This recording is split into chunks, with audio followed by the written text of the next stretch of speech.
I'm Dom Nicholls, and this is Ukraine the Latest. Today, as the fallout from the assassination in Moscow of General Kirillov continues, we report on the environmental damage being wrought along Russia's Black Sea coast following the loss of Shadow Fleet tankers. And we examine the possible poisoning of the mother of Russian opposition activist Vladimir Kara-Murza. Bravery takes you through the most unimaginable hardships to finally reward you with victory. The first duty of my government is security and defence, to make clear our unshakable support of NATO and with our allies towards Ukraine. Kyiv stands strong. Nobody's going to break us. We're strong. We're Ukrainians. It's Wednesday, the 18th of December, 2 years and 304 days since the full-scale invasion began, and today I'm joined by foreign correspondents Daniel Hardaker and James Kilner. So just in the last hour, the news has broken that Kyiv has unveiled what they're calling a cutting-edge Trident laser weapon, said to be gifted from the UK. The UK said it would share prototypes with Kyiv some months ago.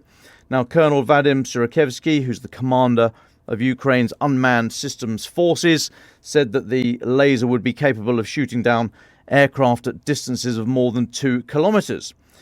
Speaking at the Europe Defence Industry Conference, he said, "It really works, it really exists," adding that efforts are underway to scale up its capabilities. Now, we don't know any more technical details about that. I mean, how powerful the laser is. They've put a distance on it of 2 kilometres, but we've no way of verifying that, and quite what that was pegged against in testing, we're not sure. But you may remember in April this year, Grant Shapps, the former British Defence Minister, said that the UK's Dragonfire laser, trials of which have been going on for some years, Dragonfire laser could be used in Ukraine to counter Russian drones. At the time, Mr. Shapps said the advanced laser technology could have huge ramifications on the conflict, and said that the military was pushing to get it into British service by 2027. But he did say at the time it didn't have to be 100% perfect in order for Ukrainians perhaps to get their hands on it. So maybe this is what we're talking about here. This is what Britain are calling Dragonfire. Perhaps this is what Ukraine is dubbing the Trident laser weapon. We will look with keen interest and wonder at what it actually can and can't do. Okay, the next one. Now, the fallout from the assassination of Russian General Igor Kirillov in Moscow continues. Russian media today are reporting that security forces have detained 2 suspects over the assassination of Kirillov and his assistant in Moscow early yesterday morning. Details are only known about one of the alleged perpetrators. The Russian authorities have arrested a man they say is from Uzbekistan and say he was offered $100,000 by Ukraine for the killing. Now, the head of Russia's nuclear and chemical weapons division was killed, as I say, yesterday morning on the outskirts of Moscow after a bomb concealed in a scooter exploded next to the apartment building he'd just left. The attack was said to have been orchestrated by Ukraine's security services. The other person killed was Kirillov's aide, said to be Ilya Polyakopov, killed just alongside the general. Now, Russian Telegram channel 112 said that these two suspects that have been held have already confessed to authorities. Russia's investigative committee said that the 29-year-old suspect from Uzbekistan was recruited by Ukrainian special forces, offered $100,000 for the assassination. Russian media are reporting the second suspect, but no further details given. Now, Kirillov, who was 54 until his death, was the most senior Russian officer to be assassinated during Russia's the full-scale invasion. The SBU, Ukraine's security service, said that Russia's been using chemical weapons nearly 5,000 times under his direction and leadership. An SBU source speaking to the Kyiv Independent yesterday said Kirillov was a war criminal and a completely legitimate target, as he gave orders to use banned chemical weapons against Ukrainian soldiers. Retribution for war crimes is inevitable. As we reported yesterday, in October, the UK put sanctions on Kirillov, saying he had overseen the use of chemical weapon use in Ukraine, and he'd also been acting, quote, as a significant mouthpiece for Kremlin disinformation. Now, the Kremlin's investigative committee said that these two suspects had told interrogators, the 29-year-old suspect said that he'd been brought into Moscow to carry out the attack. He flew into the city, rented a car, installed a number of cameras to record the explosion, and used a homemade explosive device. All sounds a little bit convenient, if you ask me, but that's what they are reporting. Now, Russian mill bloggers have reacted with outrage, as you might expect. A Kremlin-affiliated mill blogger called for the targeting of Ukrainian commanders instead, quote, of launching 100 missiles at Ukrainian energy infrastructure. An interesting sort of soft criticism of the policy. Now, that mill blogger added that the war is only 8 hours from Moscow, and he cautioned that Russia remains vulnerable to Ukrainian agents working inside Russia. Then another Kremlin-affiliated mill blogger said Kirillov's assassination once again showed that Ukrainian forces are able to conduct intricate operations despite Russian gains on the front lines. Another said that Russia cannot win the war simply by launching unguided aerial bombs and Oreshnik ballistic missiles. That's being seen as, a soft criticism of the Kremlin's recent attempts or recent tactics of going after the energy infrastructure, and their attempt to present the Oreshnik as they had quote, the latest powerful weapon. That reporting comes from the Institute for the Study of War. The Kremlin have said little, but they, in a brief statement, said it was obvious, their word, obvious that Ukraine was behind the killing. Kremlin spokesperson Dmitry Peskov said that Kyiv does not shy away from terrorist methods. Elsewhere, inside the country, inside Ukraine and Kursk, a negligible movement on the ground. Ukraine's Kursk lodgement continues to be under pressure, especially in the southeast area of that lodgement. Yesterday, Commander-in-Chief Alexander Syrsky said Russian forces are carrying out an intensive offensive in Kursk Oblast for the third day in a row and using North Korean units. He said North Korean mercenaries have already suffered heavy losses, adding that Kyiv's troops are holding the defences and destroying Russian personnel and equipment. Now then, elsewhere, remember those two oil tankers that sank, and the third one that put out on May Day yesterday? Environmental group Greenpeace says that heavy fuel oil from those Russian tankers that sank on Sunday has begun washing up on the shores of the Black Sea coast. In a statement, Greenpeace said the length of the contamination is at least 60 kilometres long from the Kerch Bridge to Anapa in Russia's Krasnodar region. Now, several towns along the coast have declared an emergency, and locals have been posting dozens of videos of fuel oil contamination and a number of birds trapped in it all along the seashore. It's thought that about 3,000 tonnes of heavy fuel oil might have leaked into the sea after the tankers broke up and sank at the weekend. Natalia Gojak, who's the office director of Greenpeace Ukraine, said the accidents involving the two tankers in the Kerch Strait, both over 50 years old, are serious, and the leaking fuel oil is now jeopardising the local ecosystem. The accident is a warning sign of a much bigger problem: the Russian shadow fleet. Russia uses this fleet of obsolete tankers to export crude oil and sponsor the war in Ukraine. These must be urgently added to the EU sanctions list. So just as a recap, on Sunday, two tankers, which together carried, we think, somewhere between 8 or 9,000 tonnes of petroleum products, sank in the Kerch Strait. And then yesterday, a third tanker issued a mayday signal saying there was oil product leakage. I don't know if that third tanker sank, or I suppose if oil was leaking from it, there's going to be a hole somewhere. Okay, next one. President Zelensky is travelling today to Brussels to meet with the leaders of European allies and NATO Secretary General Mark Rutte. President Zelensky is expected to meet the leaders of Britain, France, Germany, Italy, Poland and the EU to discuss military and humanitarian aid. Ahead of that, though, he gave an interview to French newspaper Le Parisien in which he addressed this idea that's doing the rounds at the moment of Ukraine being excluded from any negotiations about how to end the war. President Zelensky said, "I insist, no leader in the world has the right to negotiate with Putin without Ukraine. We have never delegated this mandate to anyone. We are victims. It would be unfair if everyone started saying how the country should live. The French in France, Italians in Italy, or Americans in the USA know what they want for themselves, so do Ukrainians." He did, however, acknowledge that Ukraine currently does not have the strength to reclaim all the territory lost to Russia at the moment. He said, "I don't think we're in a weak position, but we are not in a strong one either. Are we in NATO? We don't know. Will we be part of the EU? Yes, in the future, but when? Under such conditions, sitting down at the negotiating table with Putin means giving him the right to decide everything in our part of the world. First, we need to develop a model, an action plan or a peace plan, call it whatever you want. Then we can present it to Putin or more broadly to the Russians.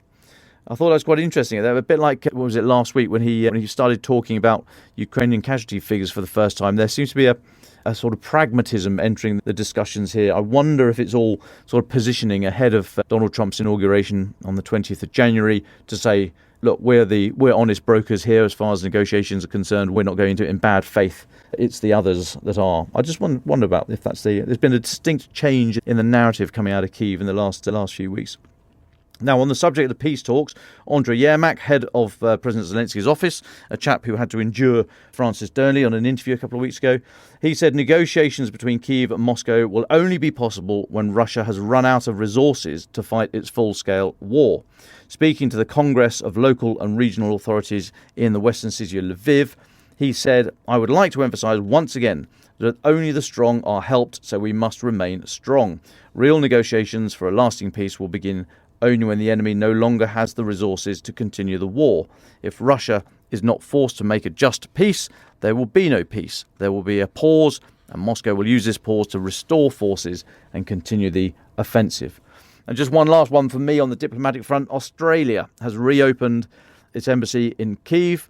Penny Wong made the announcement on her first visit to Ukraine as foreign minister this morning. Now then, delighted to be joined by our two brilliant foreign correspondents. James Kilner, if I could turn to you first, please. Back to this issue of yesterday's assassination in Moscow. You've written for us today, it's in the paper, be online as well. But I mean, this is not a one-off. There's been a series of these. Could you just pull the threads together, please, of these assassinations in Russia and in the occupied territories? How effective are they at spreading fear in individuals and, as you say, humiliating the leadership? And secondly, how credible do you think it is that these two people supposedly arrested today are the perpetrators?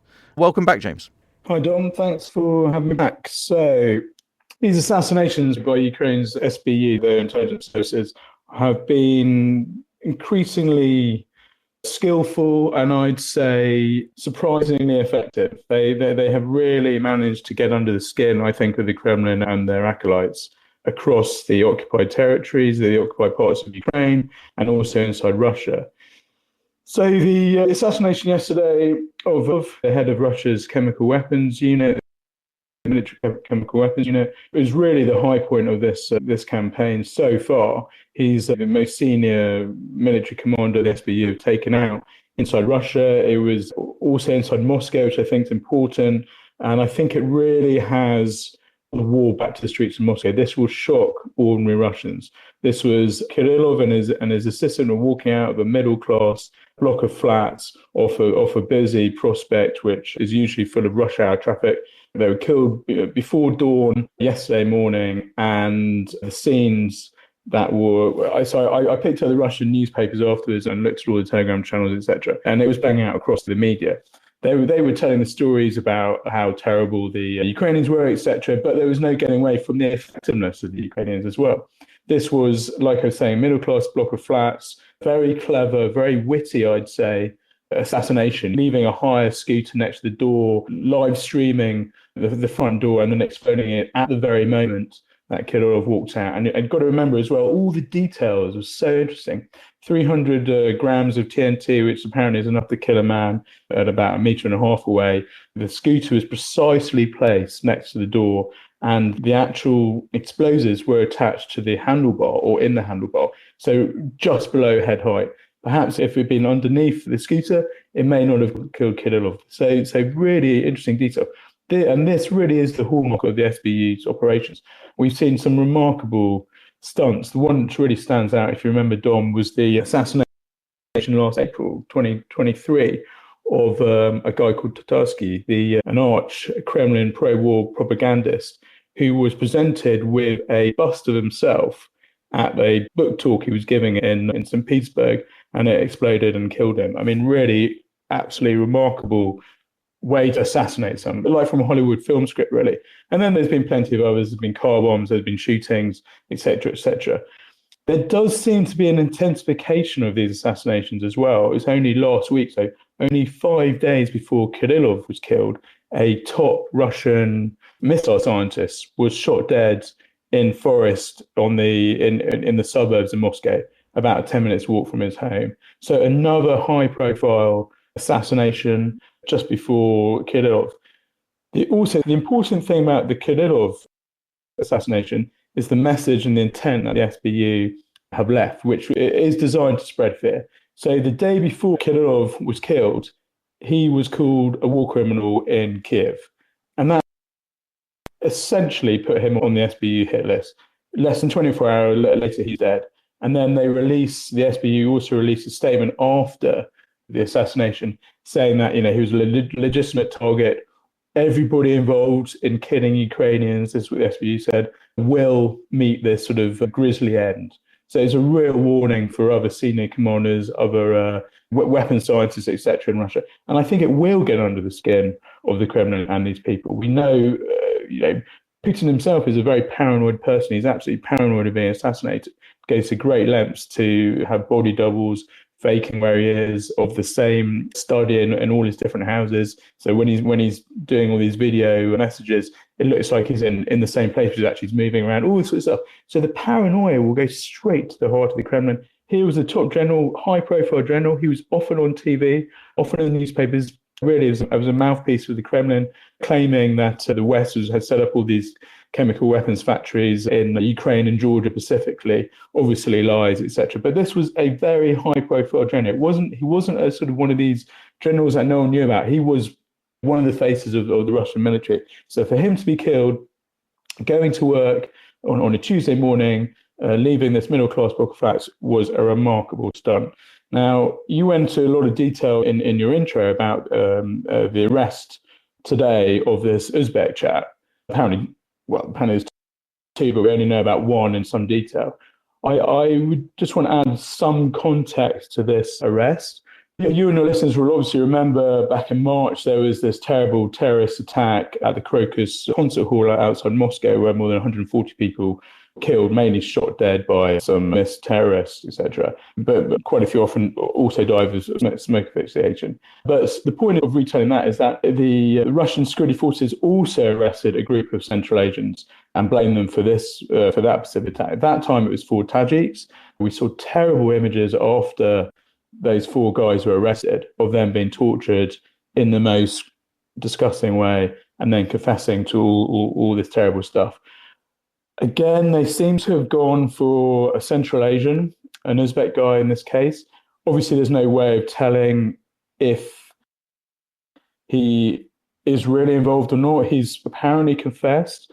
We know that the Russian security services use torture to gain confessions. The video of him uploaded by the FSB, he obviously looked completely shocked. His jacket was torn. He was wearing handcuffs. His face looked a bit bruised. Difficult to tell, really. So we don't know under what context he's given this confession. There is also, I just want to point out, a slight discrepancy between the statement put out by the Russian Investigation Committee and the apparently video confession by this Uzbek guy.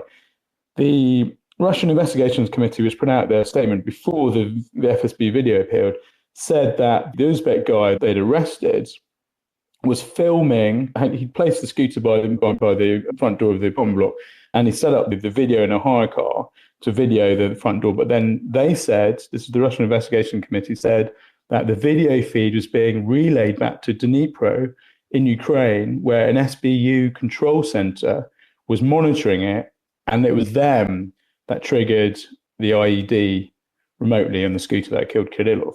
So that was the initial statement by the Russian Investigations Committee. Now, in the FSB alleged confession by this Uzbek guy, he says that he was videoing it. So he says he puts the scooter there, he says he sets up the video camera, etc. But then he says that he triggered the IED, which is a huge discrepancy, actually. Was it SBU guys in Ukraine? Was it this Uzbek guy sitting in Moscow? Just want to point that out. That is definitely an issue for the Russian authorities to get straight. And beyond that, we're waiting for more information about the second alleged guy. I mean, it really is. It's a fascinating event. You say you've been looking at the Russian papers today and Telegram channels. How have they been responding? Because it is very difficult now for the authorities to say, "Oh, just carry on as before. We'll catch the baddies. We've already got a couple of suspects with the guys that did it." But actually, as you say, senior Russian leaders, in fact, probably anybody in the public, are now going to be looking at every scooter leaning against every wall, every moped, and thinking, "My God, is that another one? Is that one of those?"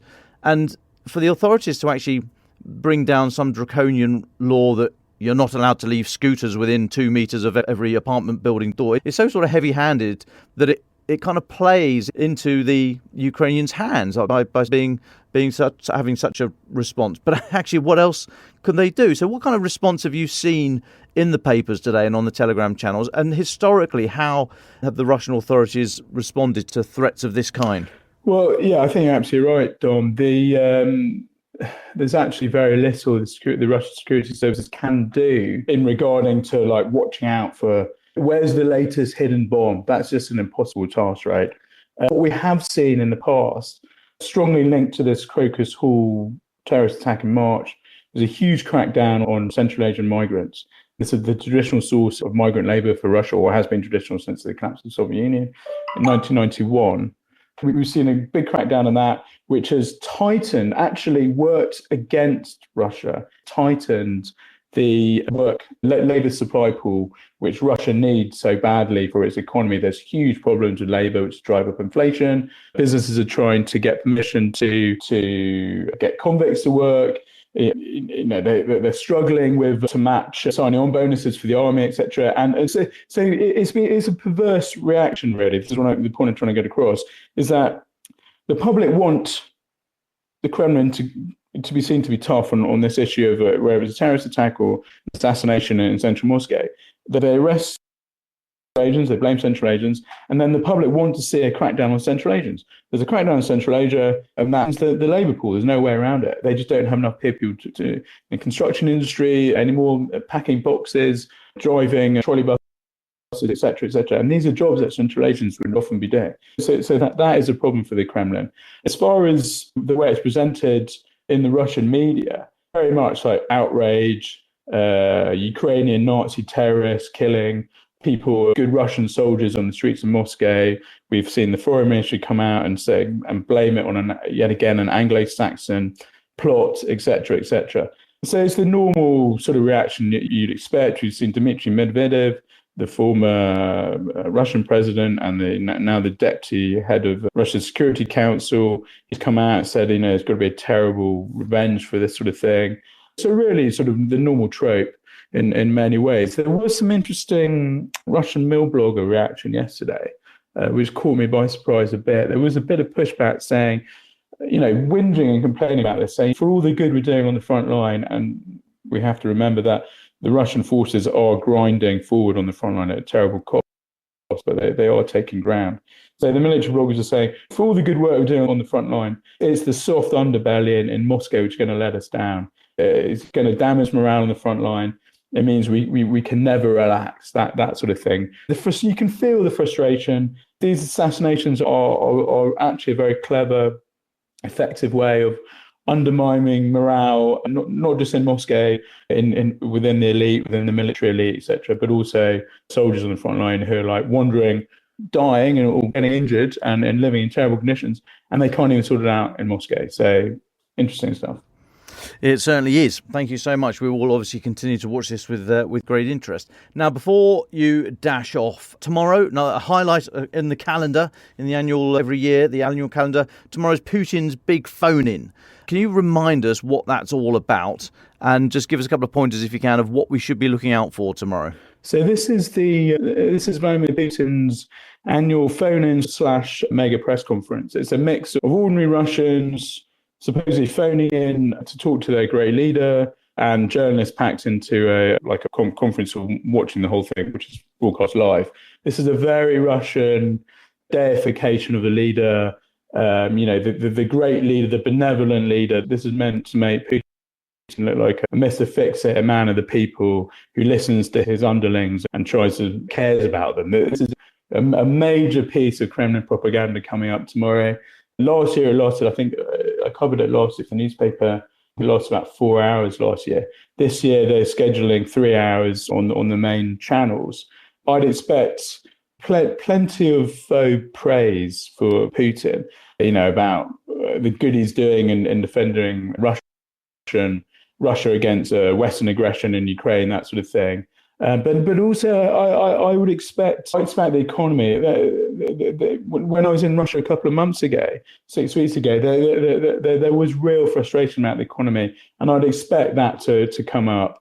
And in many ways, that's quite a sort of a softball problem for Putin to bat away. He can blame on the West again or other people. But I'd expect that to be there. Inflation is huge. Interest rates are very big. The ruble's in a lot of trouble. This is all linked to Western sanctions and the war in Ukraine, obviously.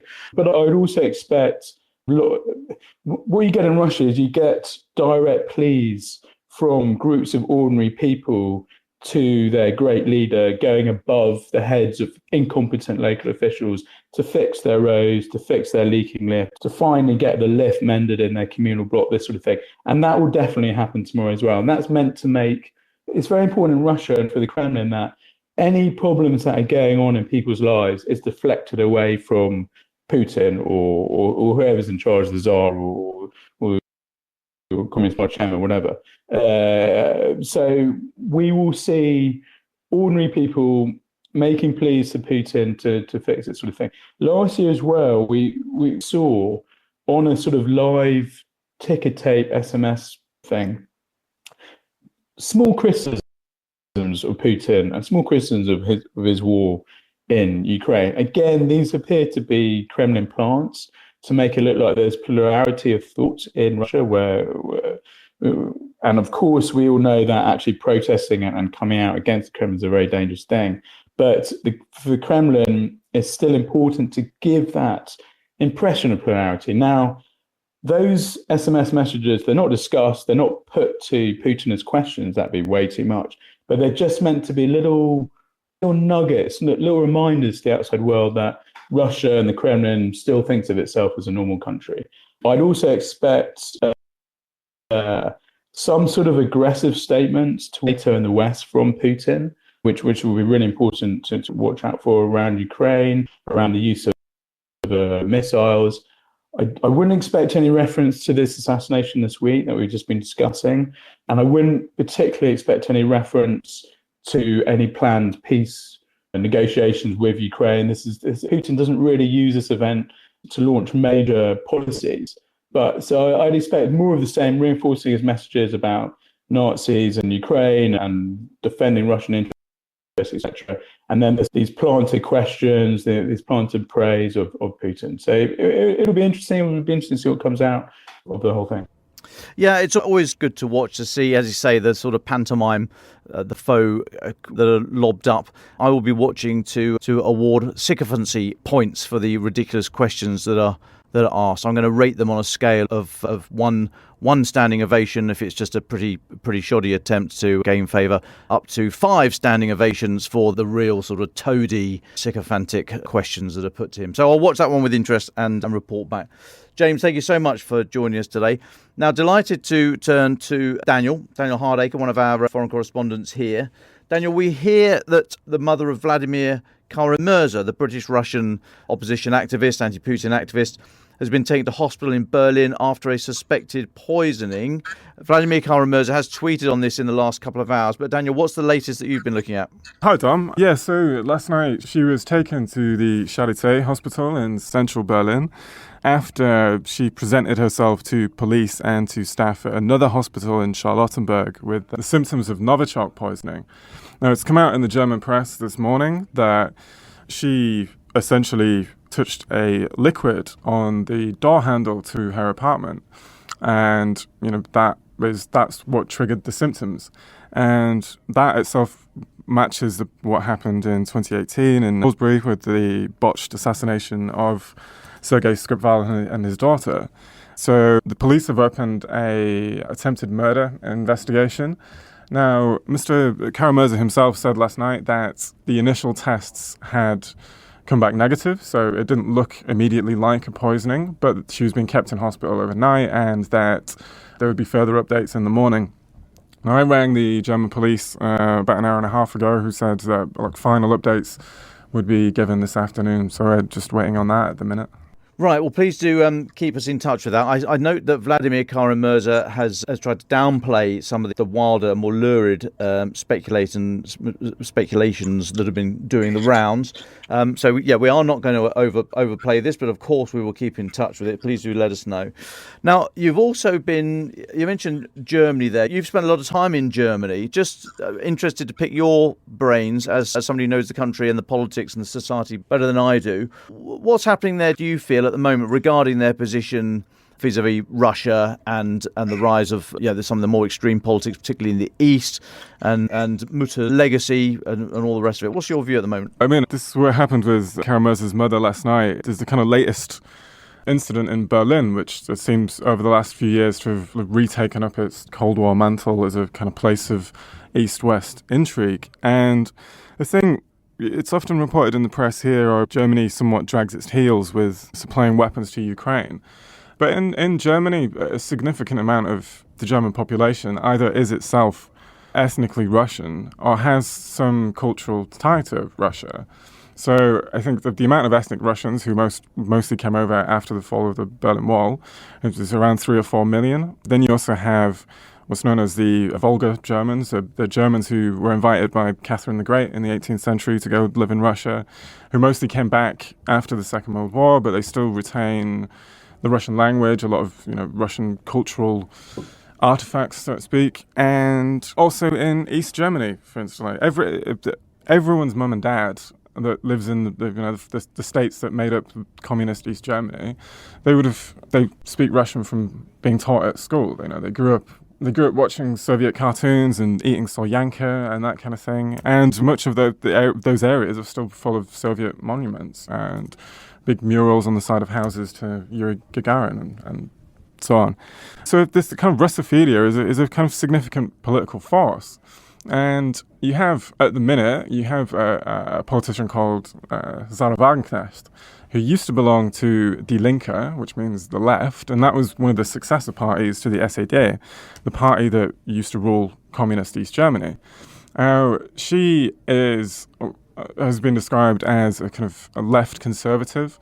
So she's a former communist. I mean, she's on record as saying that she would 1,000 times over have preferred to have lived in the DDR or the GDR than the modern unified Bundesrepublik. And she wants peace negotiations with Russia, diplomatic solutions. She wants a commitment from the German federal government not to supply weapons to Russia.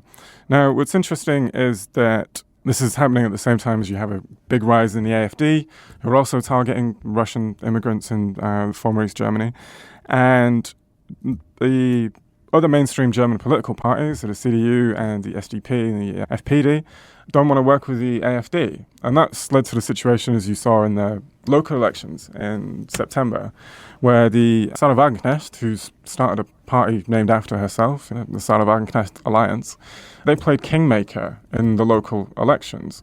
So in order to form a coalition, the CDU and the SDP needed to reach out to Sarah Wagenknecht. And part of her conditions were that these CDU and SPD politicians make a commitment towards a diplomatic solution in Ukraine.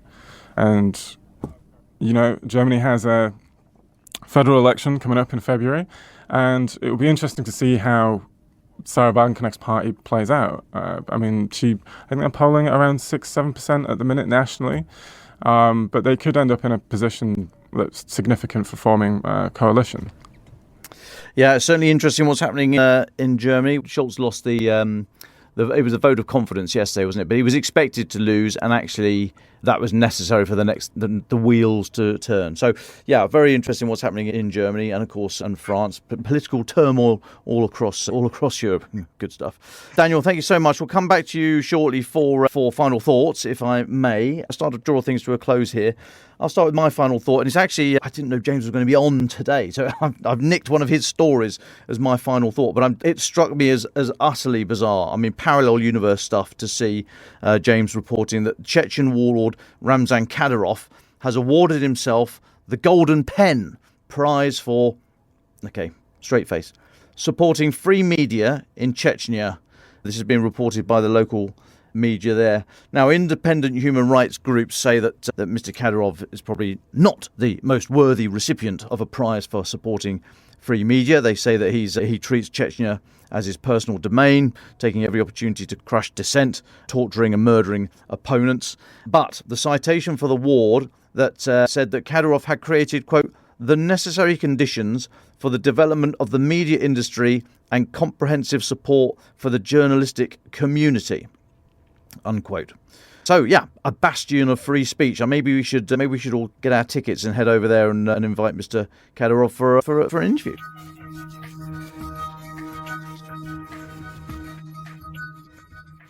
Anyway, enough from me. Daniel, got any final thoughts to leave our listeners with today? Yeah, I think I'd like to direct our listeners to keep an eye out for an article by one of our journalists, Samuel Montgomery, who's taken a look at all of the evidence that's come out about North Korean involvement in Kursk over the weekend, as it looks like it was the first time that North Koreans fighting on the side of Russia had clashed with Ukrainian troops, which the Pentagon as well confirmed earlier this week. So keep an eye out for that one. Lovely, thanks, Daniel. Now, James, would you like to have the final words today? And of course, I'd forgotten you actually did interview Kadyrov, didn't you, some years ago at his boxing club? So maybe that's our in. Maybe that's how we do it. But for any thoughts on that or any other thoughts, I'd be delighted to hear from you. Yep, I had that dubious pleasure, as you remind me, of interviewing Kadyrov for Reuters in, I think it was 06 or 07, in his boxing club in Gudamez, which is a little town near Grozny, or little village near Grozny, where he was holed up. He wasn't actually president then. He was on his way to becoming president. So, yeah, quite an interesting moment. And I remember his inauguration as president in Chechnya about 12 months later. So I keep bumping into him. But my final thought is, more importantly, bringing it back to the war in Ukraine and its spillover. As you know, I like to keep an eye on the peripherals. And today I just want to redirect your listeners, Dom, if I may, back to Georgia and Azerbaijan. We've had the Georgian president, Salome Zurabishvili. She's been giving a speech at the European Parliament complaining that the EU and European lawmakers in general have been too slow to stop, to do anything about the sort of decline of Georgia back into the Kremlin hold. As you know, there was an election in October. It's been disputed, and there's been massive protests ever since. Well, up and down, there's massive protests at the moment. Zurabishvili, who's the president, is about to lose her job. A former Manchester City striker has been appointed president, basically, by an electoral college that the pro-Russia government controls. Zurabishvili, who's been president for the last 6 years, I think. One of your listeners may correct me on that one. She's meant to be out of a job in a few days' time, but she's saying that she doesn't respect this decision because the election was illegal, in her words, etc. So I think it's important for your listeners to keep Georgia in mind and how the Kremlin is manipulating things over there. And I think we're going to see some increase in street protests there, with Zurabishvili playing a very sort of pivotal role. She's a French-born Georgian, she's very pro-EU, etc., etc. So her versus sort of the pro-Kremlin government in many ways in Georgia. And the last thing I want to really just touch on very briefly, interesting story, Dom, is President Ilham Aliyev in Azerbaijan has been whinging once again about how the French colonies in the Pacific Ocean, specifically New Caledonia, are illegal. Now, it may seem obscure to take your listeners who are mainly interested in the war in Ukraine over to the Pacific, but this is important, again, because it shows the sort of fracturing of the former Soviet space and how weak the Kremlin has come in the South Caucasus, because this all thunders back to the war between Armenia and Azerbaijan in 2020 and then restarting in 2023 that the Kremlin basically wasn't able to really control. And it allowed Azerbaijan to recapture the disputed region of Nagorno-Karabakh. And since then, Armenia's been complaining about the lack of Russian protection, etc., etc., and it's been threatening to pull out of various security pacts and trade pacts with the Kremlin.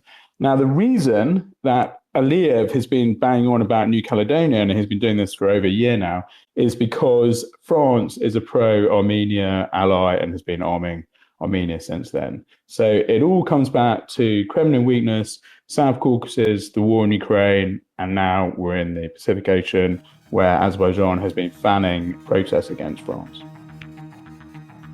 Ukraine the Latest is an original podcast from The Telegraph, created by David Knowles.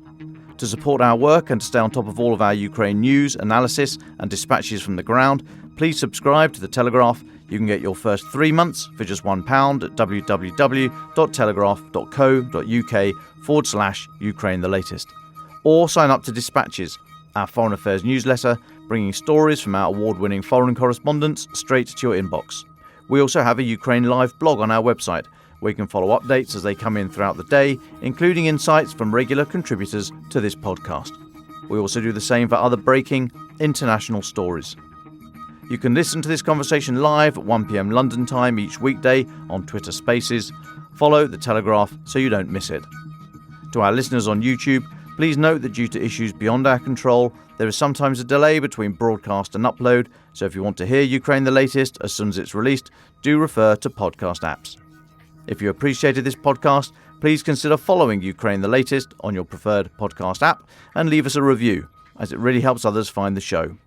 Please also share it with those who may not be aware we exist.